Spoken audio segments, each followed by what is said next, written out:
Hello world! Welcome to my little slice of the interwebs. My name is Melina Bell and I am the makeup artist yogi. Today's video will be a little 20-minute session on shoulder mobility. So if you've been working from home or wherever you're working from, maybe hunched over a computer, or you're just not a big fan of your posture right now, then stick around because this video is for you. A couple of things you might need for today's session, though, are not necessary. You can always modify or use something else around the house for these things. But I do have a couple of yoga blocks. If you don't have yoga blocks, some of these things you can do on a stair, on the bottom stair, or just use a couple of really big books. You remember those things, right? We used to have them a lot. Books. And also a strap. Doesn't have to be, an actual yoga strap. This is like a yoga mat band thing that I have. You can use a belt, a towel, make something work for you, right? All right, so when you're ready, grab some supplies, maybe roll out your yoga mat, and we'll get started. If you enjoy this content, please do subscribe, comment, like, share with a friend. Sharing is caring. And I also have the option to buy me a coffee if you're ever so inclined. So we can begin standing, reaching your arms all the way up and overhead, and maybe finding goalpost arms. Squeezing your shoulder blades together, lifting your chest as you inhale. Finding a deeper stretch as you exhale. Eventually finding a nice forward fold. Maybe shake things out a little bit. Find your feet whatever distance feels nice or comfortable for you. And we'll kind of find some scapula push-ups here in our forward fold. So as you inhale, pushing the ground away and rounding out your shoulders. And as you exhale, let everything release and hang heavy. Inhale, round out the back. Exhale, let it go. Maybe hang in a ragdoll. You could grab opposite elbows. I like to bop my torso up and down and let everything shake loose. Coming into a high plank. And we'll continue on with some scapula push-ups here. So if you want to do these from your knees, that's totally cool. But push the ground away, dome out those shoulders. And then squeeze the shoulder blades and scapula together. So push them away and apart. And then kind of dumping down, squeeze them together. And we'll do a few of these.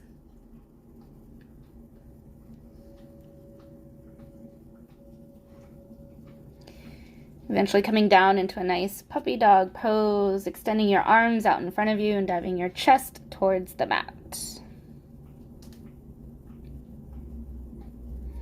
If it feels all right, you can take your chin to the mat and your gaze forward.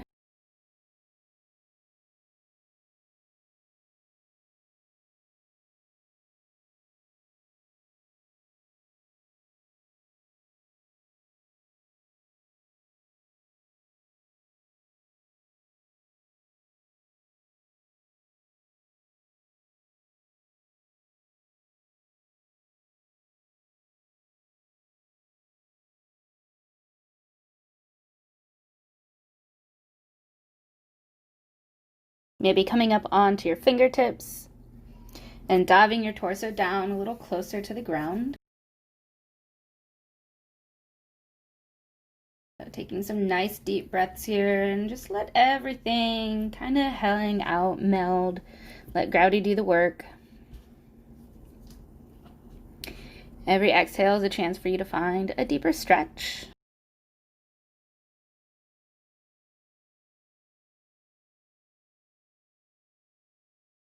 And if you'd like to deepen your stretch even more, you could grab a couple of blocks. And we'll begin on the lowest setting, so the most stable setting. And propping your elbows up onto your blocks. And maybe finding prayer hands behind your head. Just like before, just finding some nice deep breaths.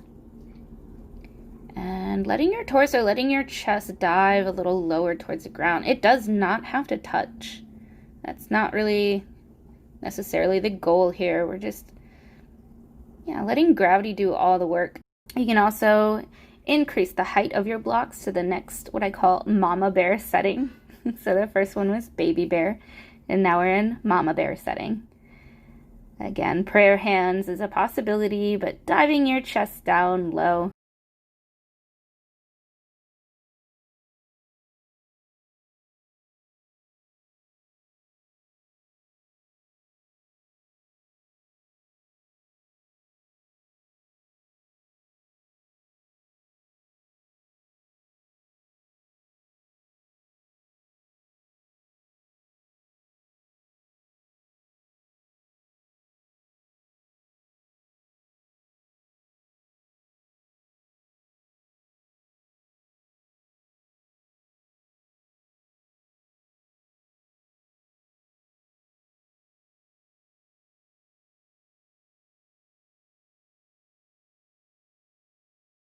Maybe coming back into a tabletop with your hands on the mat and finding some cat-cows. So as you inhale, push the ground away, arch out your back. As you exhale, dive the belly button down. Inhale, take your shoulders high, look at the belly button. Exhale, drop the belly, lift the gaze. And however many rounds of this that feel nice.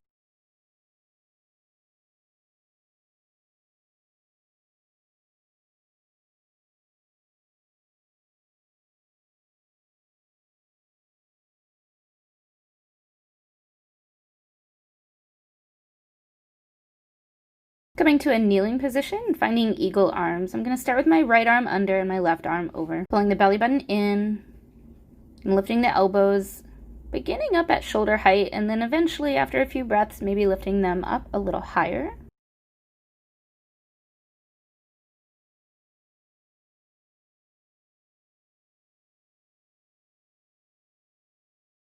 Every time you inhale, maybe your elbows lift. And your exhales leave you feeling grounded. You could find a flow here as well. So as you inhale, lifting your fingertips all the way up towards the ceiling, maybe even a little back bend. And as you exhale, drawing the elbows towards your knees. Inhale, lift the fingertips, lift the elbows, little back bend, maybe deeper back bend. Exhale, elbows to knee, round out the back. So just finding a flow here with your breath. Working with your body. It doesn't have to look like mine.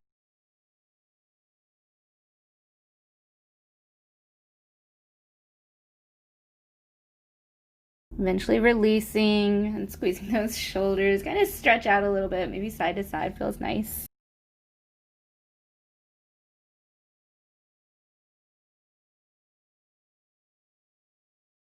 Maybe some cat-cow kind of movements in between.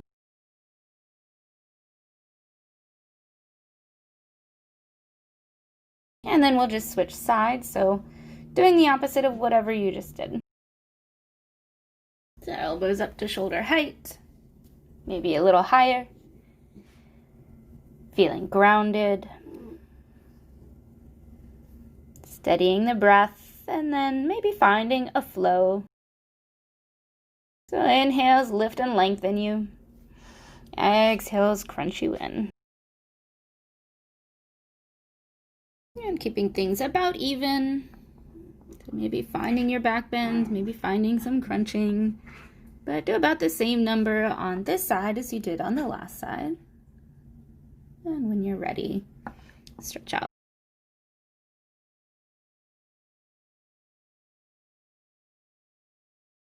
Camel pose. So supporting your low back with your hands, maybe you reach one hand towards one ankle. If you feel okay, you could bring the other hand to heart center. Maybe even reach it up towards the ceiling. And maybe even reach it back behind you. Coming out of it when you still have energy.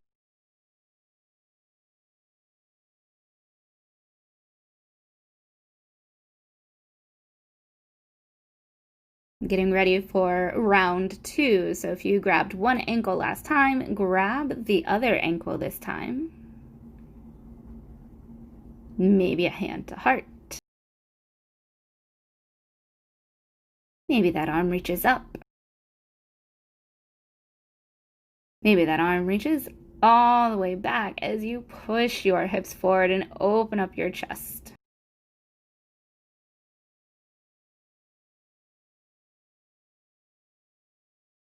Eventually, gently release. Come down and take a moment, come back to your breath.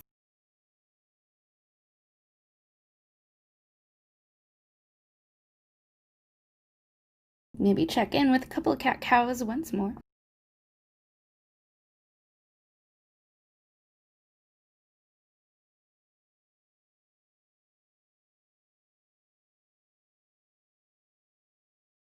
And then checking back in on our puppy dog pose. So extending the arms out in front of you, diving the chest down. Again, maybe taking the gaze forward and the chin towards the mat. This is such a juicy, deep stretch. I love it so much. If you want to increase a stretch, you could curl the toes of one foot under and straighten out the leg. Of course, you'll do this on both sides, both legs. But if you felt all right, you could also straighten out both legs. So you're on the balls of both feet for Turbo Dog.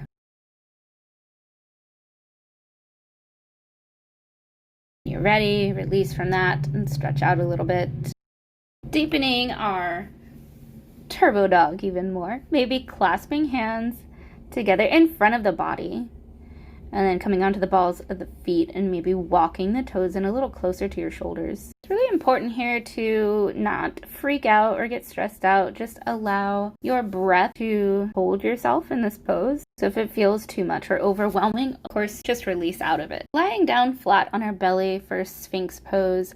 So you're going to create an 11 with your forearms. So elbows right under your shoulders and maybe your palms are spread out, your fingers are spread out. Tops of the feet are pressing into the mat. And you're drawing the shoulder blades together, back and down. So you're kind of lifting your clavicles forward and maybe even reaching your right arm all the way up and out, and then your left arm all the way up and out. Finding a flow here, lifting one arm and then the other. Or just staying activated in your Sphinx, pulling the mat towards you with your palms, maybe coming up into a Bhujangasana, cobra pose. So you can leave your legs heavy on the mat if you like, or you can lift them up into an up dog. Your choice. We'll begin to strengthen our shoulders here with some dolphins. One of my favorite poses. I love dolphin pose. It stretches the shoulders as well as strengthens them. Staying here and breathing will definitely strengthen your shoulders and your core and pretty much all of your arms. But if you wanted to make this more of a dynamic pose and stretch, you could find some dolphin push-ups. So maybe pushing up onto your hands in your downward facing dog. If you can, try lifting both elbows up at the same time. But if you need to go one at a time, that's okay. Just alternate. Try to keep in mind which one you did first and then do the opposite first on the next round. But if you can, push up with both elbows and then release down with both elbows. So these are just great little dolphin push-ups. Down dog to dolphin to down dog to dolphin. Lots of fun.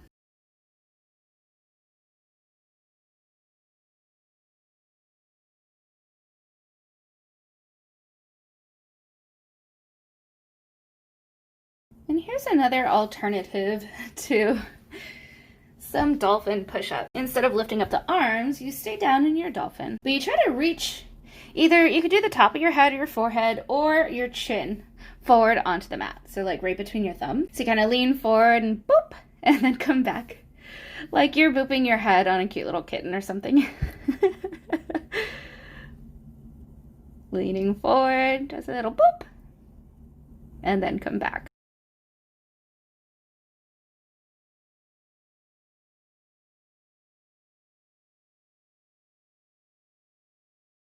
Grabbing a strap or a towel or a belt. You're gonna hold it taut like you're trying to break it. So just keep a nice good grip on your strap. Taking it in your right hand, reaching your right arm up and over, bending your elbow, so hugging your bicep towards your ear. Think about hugging the top of the rib cage inwards towards each other instead of finding a back bend. So you want to hug them in, not press them out. But you're gonna hug that right bicep into your ear, take the left hand to the other end of your strap, and draw the left hand down towards the mat and then away from your body. So it's kind of like the left arm is pulling the right arm into a nice juicy stretch. Still hugging the right elbow in, but drawing the left hand down and back. And find a few breaths.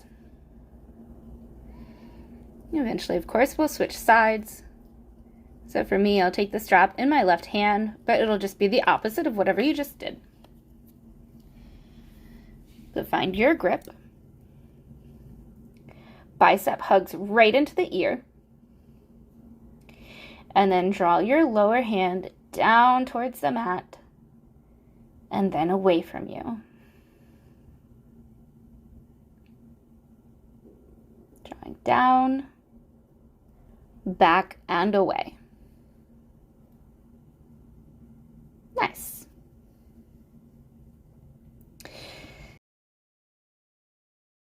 So we'll come down onto our bellies once more, still holding the strap though. So hold it taut like you're trying to break it. You're going to bring your forehead down onto the mat and try to create a little bit of space between your belly button and the mat. So you can see put my hand there, just like create a couple of inches of space. So same thing, you're trying to tuck the belly button in. And then you're going to draw that strap, hopefully even hands, up and over until the strap hits your hips. And then take it back overhead towards the mat. Now, if you tend to get stuck here, that's okay. Just take your grasp on your strap a little wider. And if it's too easy for you or too accessible, then make your grip on your strap more narrow. But you're just going to find, 8 to 12 of these, all the while pulling that belly button off the mat, so creating a little bit of space. And just drawing nice semicircles here. We're going to do a similar action from a kneeling position, but trying to not back bend once again. So tuck the belly button in, avoid the back bend, top of the rib cage tucks in. So this time it'll be bigger circles, but you're still taking that strap in both hands, trying to be as even as possible, all the way up and overhead till the strap hits your hips, and then overhead until it hits your thighs again. So however many of these that feel nice, get you warm.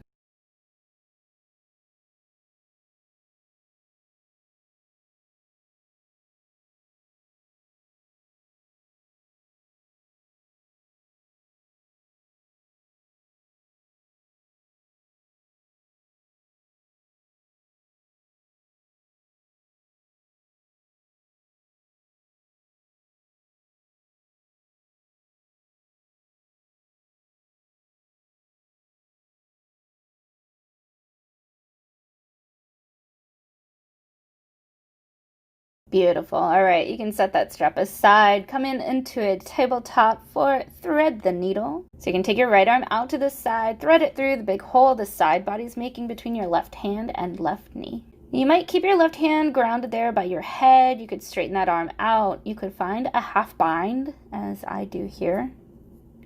And you might need to situate your shoulder, the one that's on the mat. So in this case, my right shoulder, situated around till it's comfortable. And find a nice deep twist.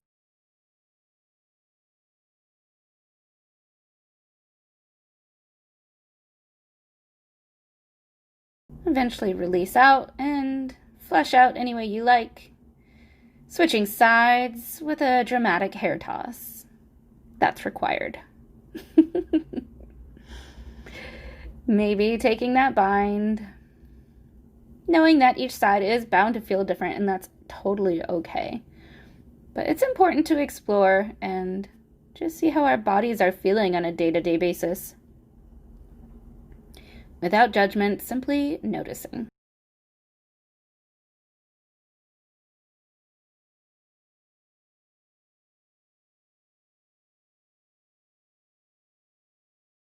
When you're ready, release back to your tabletop and shake some things out.